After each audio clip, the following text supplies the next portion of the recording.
అందరికీ నమస్తే. Welcome to big TV. నేను మీ గౌతమి. సో, కలియుగంలోని దేవుడు లేడు అని చెప్పి కొంతమంది వాదిస్తూ ఉంటారు. లేదు దేవుడు ఉన్నాడు అని చెప్పి మరికొంతమంది వాదిస్తూ ఉంటారు. మీరు ఎన్ని వాదనలు చేసినా నేను ఉన్నాను అని చెప్పి అప్పుడప్పుడు దేవుడు కూడా కనిపించడం గానీ, లేకపోతే ఏదో ఒక మిరాకిల్ చేసి నేనున్నాను అని చెప్పి నిరూపించుకున్న పరిస్థితులు కూడా మనం చూస్తూ ఉంటాం. సేమ్ ఇలాంటి ఘటనే మంచిర్యాలలోని దుర్గామాత విగ్రహం బయటపడడం జరిగింది. అయితే ఇందులోని ఆశ్చర్యకరమైన విషయం ఏంటంటే అక్కడ ఉన్న పాజిటివిటీకి కావచ్చు, చుట్టుపక్కల ఉన్న కొంతమంది జనాలు వింత ప్రవర్తనలు కావచ్చు, లేకపోతే వింత వింత చేష్టలు కావచ్చు, చాలా అందరినీ కూడా భయభ్రాంతులు చేసే, అలాగే ఆశ్చర్యపరిచాయి. సో, దీనికి గల కారణాలు ఏంటి తెలుసుకుంది వాళ్ళు మనతో పాటు ఐకానిక్ ఆస్ట్రాలజర్ గట్టుపల్లి సురేష్ బాబు గారు ఉన్నారు. సో, నమస్తే. సో, అమ్మవారి విగ్రహం బయటపడడం ఒక ఎత్తు అయితే అక్కడున్న జనాలందరూ కూడా వింత ప్రవర్తనలు చేస్తూ, వింత వింతగా అరుస్తూ, అక్కడ చుట్టూ కూడా తిరగడం కావచ్చు. అంటే కుక్క ఎలా అయితే మొత్తం తిరుగుతూ అరుస్తూ ఉంటుందో ఆ విధంగా చేయడం. అంటే అమ్మవారి విగ్రహం తీస్తున్నప్పుడు. సో, దీనికి గల కారణాలు ఏంటై ఉండొచ్చంటారు? ఇక్కడ మనము చాలా రకాలుగా గమనించుకోవాలి. ఇక్కడ పెద్దపల్లి కానివ్వండి, కరీంనగర్ కానివ్వండి, మంచిర్యాల కానివ్వండి, ఈ ఏరియాలో ఏమైందంటే ఒకప్పుడు రజాకర్లు పాలించేటువంటి కాలం ఉండేది. ఈ రజాకర్లు పాలించేటువంటి కాలంలో అందరికీ కూడా ఏమవుతుందంటే ఇక్కడ నిధులు, నిక్షేపాలు అన్నీ కూడా అక్కడ గ్రామస్తులు కావచ్చు, అక్కడ ఉండేటువంటి అప్పుడు అదంతా అడవి ప్రాంతం. అక్కడ ఉండేటువంటి వాళ్ళు ఆ వనరులన్నీ కూడా దాచిపెట్టేదానికి జరుగుతుంది. అక్కడ పాలించేటువంటి రాజులు కూడా అక్కడ వనరులు దాచిపెట్టేదానికి అనువైనటువంటి స్థానంగా పరిగణనలు తీసుకొని అక్కడ దాచిపెట్టేదానికి జరుగుతుంది. ఎందుకంటే కనుక అక్కడ నీటి స్థానం అనేది చాలా లోతుకుంటుంది. కాబట్టి హైదరాబాద్లో అక్కడ కూడా లోతుగా ఉంటుంది కాబట్టి అక్కడ దాచిపెట్టేందుకు చాలా అనుకూలమైనటువంటి స్థానంగా ఉండేసి అక్కడ ఏం చేస్తారంటే బంధనలు ఉంటాయి. కొన్ని నాగబంధనలు, అమ్మవారి ధనమైసమ్మ అంటారు. ధనమైసమ్మ, అలానే ఈ గ్రామదేవతలు ఉంటారు కదా, ఎల్లమ్మ, మైసమ్మ, పోలేరమ్మ, ఇలా గ్రామదేవతలు ఉంటారు. వీళ్ళతో కూడినటువంటి బంధనలు వేసేవారు. ఒక్కొక్క దగ్గర హనుమాను, ఒక్కొక్క దగ్గర లక్ష్మీ నరసింహస్వామి వారిని బంధనగా బంధించేసి జంట నాగులు బంధము, ఇలాగా చాలా రకాల బంధనలు ఉంటాయి. అలాంటి బంధనలు ఆ ఒక నిధి నిక్షేపాల మీద పెట్టేస్తే అది ఏమవుతుందంటే వారి తరాల పాటు అలా ఉండిపోతుంది. ఆ బంధనం లేకపోతే భూమితో పాటు నిధులు నిక్షేపాలు అన్నీ కూడా భూమిలో కలిసిపోతాయి. కొన్ని ఏమైందంటే సముద్రాలు పాలైపోతాయి. కొన్ని ఆటోమేటిక్గా స్థలం మార్పిడి అంటారు. స్థలం మార్పిడి అవుతుంది అనమాట. అలాగా స్థలం మార్పిడి అవ్వకుండా ఉండేందుకు ఆ బంధనలు చేసి పెట్టేస్తారు. ఆ బంధనలకి లాక్ ఏంటంటే ఒక్కొక్కరు నెంబర్ సైతం, ఒక్కొక్కరు మంత్రోచ్చారణ, ఒక్కొక్క నక్షత్రంలో పుట్టిన వారు తీసుకోవచ్చని, ఒక్కొక్కరు ఆ సమయం ఇన్ని సంవత్సరాల తర్వాత ఆటోమేటిక్గా భూమి పైకి వచ్చేదానికి పెడతారు. అది ఏంటంటే 70 అడుగులు ఉంటుంది, 150 అడుగులు ఉంటుంది, అది 6 అడుగులు ఉంటుంది, 18 అడుగులు ఉంటుంది. ఇలా ఏంటంటే చూపు ఉంటామంటారు, మాస్టర్ డిఆర్ అంటారన్నమాట. వీరంతా కూడా చూసేటువంటి పరిధిలో ఉంటుంది. ఇది నిధులు, నిక్షేపాలు, మైనింగ్ లాంటివి తీసేవారు ఉంటారనమాట. ఇప్పుడు మేము ఉన్నాం అనుకోండి, మేము చూపు ఎక్కడ ఉంది, దాని పాయింట్ ఏంది అనేది తీస్తాం. తీసేవాళ్ళు వేరే ఉంటారు.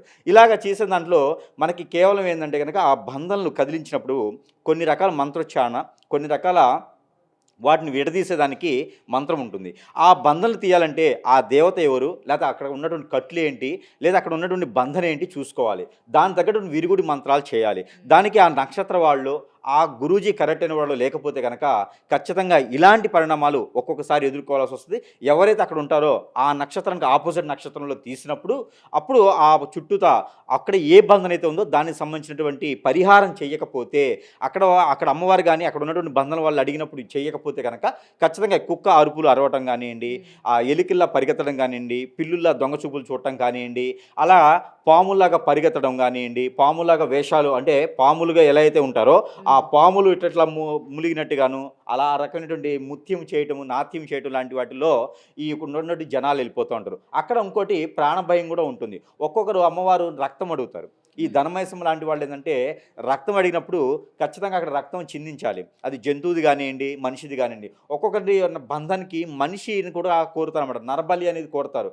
ఆ నరబలి అనేది తీసేటప్పుడు కూడా నరబలి లేకుండా నరబలి బదులు ఏముంది, ఏమిటి అనేది చూసుకోవాలి. 40 రోజుల పాటు దీక్ష చేసుకోవాలి తీసేటువంటి వారు. దీనికి కొన్ని ప్రక్రియలు ఉంటాయి. వాటిలో ఏది మీకు ఇబ్బంది కలిగించినా, తేడా కలిగించినా కూడా ఇలాంటి విధం అయితే కనిపిస్తూ ఉంది. ఒక్కో దగ్గర అయితే ప్రాణభయం కూడా ఉంటుంది. ఒక్కో దగ్గర అయితే వాస్తవంగా ఏంటంటే ఇది ప్రభుత్వానికి సంబంధించింది అయితే ఇలాంటి నిధులు నిక్షేపాలు తీయకూడదని చెప్పేసి మనకి 1988లోనే జీవో రిలీజ్ అయింది. అప్పటి నుంచి ఇదిగా ఇలాంటి నిధులు కానీ నిక్షేపాలు కానీ తీయాలి అనుకున్నప్పుడు ప్రభుత్వం యొక్క సలహా, ప్రభుత్వం యొక్క ఆచరణ, ప్రభుత్వానికి సంబంధించినటువంటి జీవోని చూసుకొని అక్కడ ప్రభుత్వ వారికి విచారించి అక్కడ తీసుకునే విధంగా ఉంటుంది. ఒక్కో దగ్గర అయితే పెద్దపల్లి డిస్టిక్లో ఇప్పుడు కూడా ఉన్నాయి. రాంపల్లి అని చెప్పేసి ఉంటుంది, రామగుండం అని చెప్పేసి ఉంటుంది. అక్కడ వచ్చేసి రాముల వారికి సంబంధించినటువంటి ఒక కొండ కూడా ఉంది, రామగిరి అంటారు. అలాంటి కొండలో కూడా ఇప్పటికీ కూడా నిధులు నిక్షేపాలు, వజ్రం కోహినూరు అనుకున్నారు, కోహినూరు వజ్రం కన్నా కూడా చాలా వాల్యూ అయినది, చాలా విలువైనది మన రాంపల్లిలో ఉంటుంది, మన రామగిరి కొండలో కూడా ఉన్నది. ఇది కూడా పెద్దపల్లి డిస్టిక్లోనే ఉన్నది.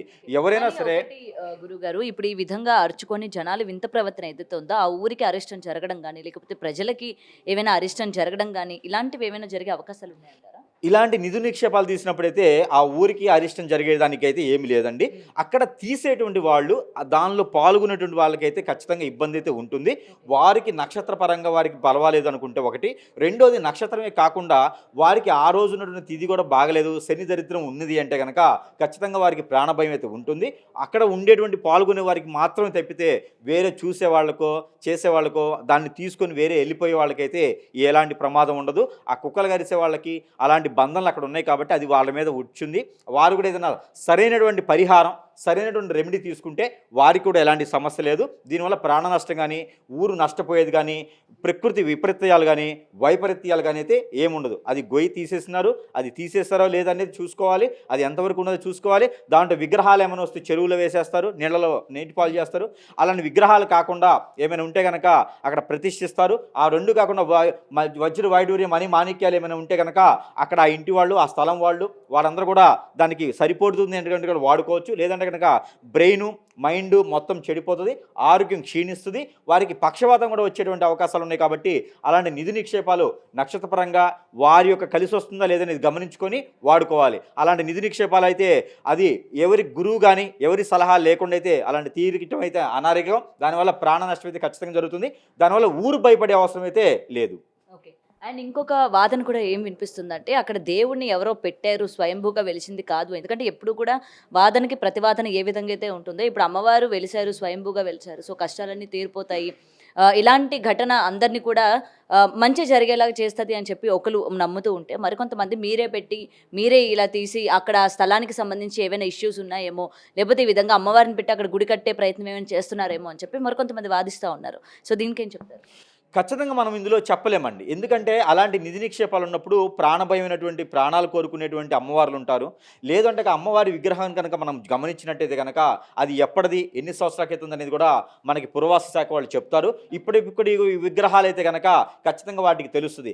50 సంవత్సరాల క్రితం పెట్టినటువంటి విగ్రహాలు కూడా చెలిపేటువంటి విధానాలు మనకి ఈరోజు ఉన్నాయి. కాబట్టి అలాంటివి మనం ఏదో ఫ్రాడ్ జరుగుతుంది అక్కడనైతే ఏం కాదు. అంత పెద్ద గొయ్యిలు తీశారు కాబట్టి, మంత్రోచ్చారణ చేసినటువంటి గురువులు అక్కడ ఉన్నారు కాబట్టి అలా జరుగుతుందనైతే మాత్రం అనుకోము. ఈ కుక్కల కూతలు కానిచ్చి, పిల్లి అరుపులు కానిచ్చేసి, ఈ పాము బంత్రాలకు సంబంధించి ఈ నిధి నిక్షేపాలు అక్కడ కనుక అమ్మవారితో పాటు మనకి ఏదైనా వజ్ర వైడూర్య మణి మాణిక్యాలు ఏమైనా దొరికినాయా, ఆల్మెంట్స్ ఏమైనా ఉన్నాయా, పెట్టెలు ఏమైనా ఉన్నాయా, ఇది మనకు పురావాస్తు అని చెప్పొచ్చు.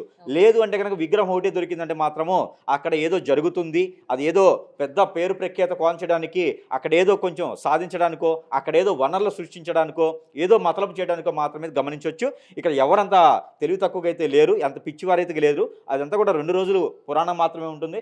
2 రోజుల తర్వాత అది పురావస్తువులు గమనిస్తారు. అక్కడ ఆలయాలు కట్టడానికి కానీ అంత ఇప్పుడు ఈ రోజుల్లో అయితే అనుమతి కావాల్సిందే.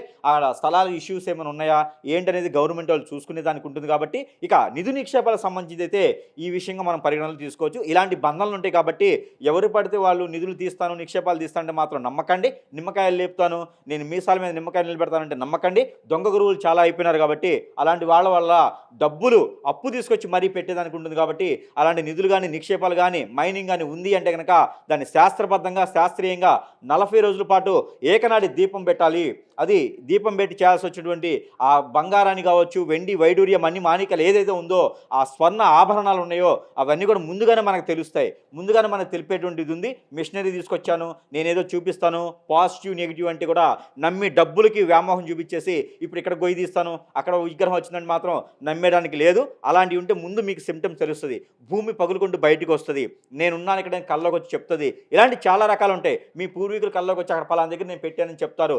ఇలాంటి మీకు సిమ్టమ్ ఏదో ఒకటి కనిపిస్తుంది చెప్తే ఎవరో గురువు వచ్చేసారు, ఏదో ఇక్కడ పాము తిరుగుతుంది, అక్కడ బంధం ఉందని మాత్రం నమ్మకండి. ఇలాంటి గొయ్యలు తీయడానికి, గుంతలు తీయడానికి అయితే చాలా రకాల కారణాలు ఉన్నాయి. ఇంకోళ్ళని చూసి ఇంకొకళ్ళు పిచ్చోళ్ళు అవ్వద్దు. ఎందుకంటే కనుక నక్కను చూసి కుక్క వాత పెట్టుకోకూడదు, పులిని చూసి నక్క వాత పెట్టుకోకూడదు. కాబట్టి ఒకరిని చూసి ఒకరైతే మాత్రం ఇలాంటి చేయకండి. దయచేసి అయితే డబ్బులు పోగొట్టుకోకండి. దొంగ స్వామి దగ్గరికి వెళ్ళేసి ఇలాంటి చేయకండి. ఇంకా ప్రాణ భయాలు ఉంటాయి కాబట్టి బంధాలన్నీ కూడా జాగ్రత్తగా ఉండండి. ఇకపోతే ఇక్కడ మంచిర్యాలలో తీసినటువంటి గొయ్యలు అయితే కనుక అది మనకి ఎన్ని సంవత్సరాల క్రితం పెట్టినటువంటి విగ్రహము, అసలు ఎవరు పెట్టారనేది పురావస్తు శాఖ వాళ్ళు గవర్నమెంట్ అనేది ఖచ్చితంగా చెప్పేదానికి ఆస్కారం కనిపిస్తూ ఉంది. ఇక నిజంగానే ఆ గొయ్యిలో కనుక బంగారం కానీ, వజ్రాలు, వైడూర్యాలు, నాణ్యాలు కానీ, కాయిన్స్ కానీ దొరికినాయి అంటే కనుక అవి పురావస్తు శాఖవే, అవి పాతవని చెప్పొచ్చు. ఆ పరిసర ప్రాంతాలు అయితే ఖచ్చితంగా నిధులు, నిక్షేపాలు అయితే నేను కూడా చాలా చూశాను. ఆ పరిసర ప్రాంతాలు అయితే నిధులు ఉన్నాయి, నిక్షేపాలు ఉన్నాయి, మైనింగ్ ఉంది. అక్కడైతే మాత్రం ఖచ్చితంగా ఉన్నాయి. అక్కడ రామగిరి అనే కిల్లా ఉంది. ఆ రామగిరిలో కూడా వజ్ర వైడూర్యాలు కాదండి, దానికి మించిన విలువైనటువంటి సంపద కూడా ఆ రామగిరి కిల్లా ఉంది. ఇప్పుడు అది ప్రభుత్వం నేషనల్ గవర్నమెంట్లో ఉంది. అది అక్కడ ప్రతిరోజు కూడా ఒక హెలికాప్టర్ తిరిగి వెళ్తుంది సెక్యూరిటీగా.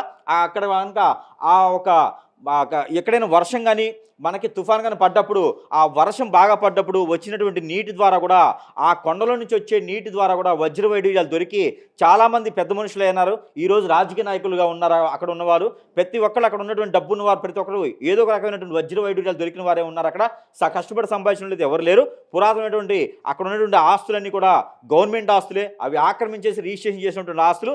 ఇక్కడ వచ్చేసి ఏదైతే మంచిర్యాల ఈరోజు ఉన్నటువంటి ఉన్నత శిఖరంలో ఉన్నటువంటి జమీందారులందరూ కూడా ఇదే రకమైనటువంటిగా బాగుపడ్డోళ్ళు తప్పితే కష్టపడు మూటల మోసు బాగుపడ్డోళ్ళు అక్కడ చరిత్రలో లేదు. కాబట్టి అదంతా కూడా ప్రభుత్వానికి సంబంధించిన ఆస్తులే. కాబట్టి అవన్నీ కూడా ప్రభుత్వం ఆచరణలో తీసుకోవాలి. మీరు ఇవాళ తోవండి, ఇంకో 10 ఏళ్ళకి ఆగి తోవండి, లేదా 10 సంవత్సరాల కింద తోవండి, మీ ఆస్తి మొత్తం ఆ గవర్నమెంట్ చెందినవి ఉంటాయి. ఇక మీకు చెప్పొచ్చు, చెప్పకపోవచ్చు. వాళ్ళు ఇక గురువులు నమ్మేటువంటి ఎవరైతే ఉన్నారో అపోహలు పోయేసి నిధులు తీసుకోవడం వల్ల అప్పులు పాలైపోతారు. కాబట్టి అలాంటివి చేయకండి. అవి కూడా గవర్నమెంట్ ఆధీనంలో చేయాలి.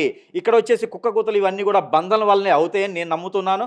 బంధనలు ఉంటే అలా అవుతాయి. కాబట్టి అది ఎంతవరకు నిజం అబద్ధం అనేది అయితే మీకే తెలియాలి. ఇక మీకే దానికి ఉంటుంది. కాకపోతే బంధనలు తెలియచేయడానికి కూడా ఇలా చేయొచ్చు ఫ్రాడ్గా. బంధనలు ఇలా ఉంటాయి. నాలాంటి గురువులు ఏంటంటే అవునండి బంధనలు ఉంటాయి కాబట్టి వారు అలా ప్రవర్తించడంలో తప్పు లేదని చెప్తాం. కానీ అందరి గురువులకి తెలుసు కాబట్టి అది ప్రవర్తనానుసారం వారి యొక్క స్వార్థం కోసం కూడా ఇలా చేపిస్తే నిజంగానే బంధనలు ఉంటాయి అని నమ్ముతారు, అందరినీ కళ్ళు కట్టేయచ్చు అనేటువంటి విధానాన్ని కూడా ఆలోచించవచ్చు. ఇది కూడా గమనించాలి సుమి. మనము ఇవన్నీ చూసుకొని నా ఇల్లు పడేసుకొని గొయ్యి తీస్తా, నా పొలంలో గొయ్యి తీస్తానంటే మాత్రం ఖచ్చితంగా మోసపోయేదానికి ఉంది. కాబట్టి ఇవన్నీ కూడా ట్రాష్. ఎవరికైనా అదృష్టం అనేది ఉండాలి. అదృష్టం ఉంటుంటే ఏదైనా జరుగుతుంది. కాబట్టి ఇవన్నీ కూడా నమ్మేటువంటి పరిస్థితి లేదని మాత్రం సమూహంగా తెలియజేస్తున్నాను. థ్యాంక్ యూ అండి. For more videos like this, subscribe Big TV channel.